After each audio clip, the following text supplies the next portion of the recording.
This is the default search screen for our library's ProQuest database subscription. Note up at the top, it tells you are searching 29 databases inside ProQuest. I sort of think of ProQuest as a big shopping mall, and inside the mall you've got a bunch of different stores that sell different things. It's kind of how ProQuest works. Inside ProQuest, in our database subscription, there are 29 different databases that each give you a little something different. If we scroll down here through this list of all the different databases, you can see there are business databases, there are California newspaper databases, there are some gender studies specific databases, we've got other newspaper databases, biology is covered, education, health and medicine. I'm going to come back to these two historical newspapers in a second. But there are a lot of different subject databases and inside ProQuest. So if you want to narrow your search down even more precisely, you can come and pick a couple of databases specifically to search. You can also, if you are working within a specific subject area, you can come over onto the right-hand side of the search screen here and just pick a subject area to search. So we've got business databases lumped together here. We've got history databases lumped together here, and so on. So that's a second way that you can narrow your searching down in ProQuest instead of searching all 29 databases at once.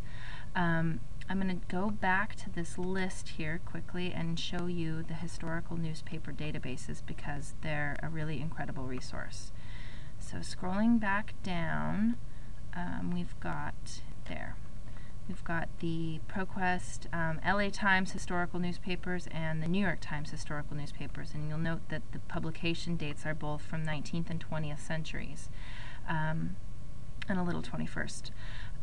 These databases would be a really great way to get a newspaper article that was written during, for example, the Great Depression, and you could see what kind of newspaper coverage and journalism was going on during the economic crisis of the Great Depression and compare it to the most recent one in our American history or global history. You could also look at what was being written and what was being said and what was going on in the news during any of the wars, World War I or World War II, the Vietnam War, and you could compare that with what is being written and talked about in today's newspapers with the wars that are going on currently.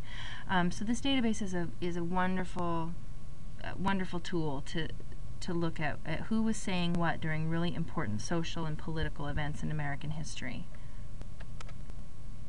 Let's jump into this New York Times historical database really quickly and do a quick example. I'm going to do Freedom Rides,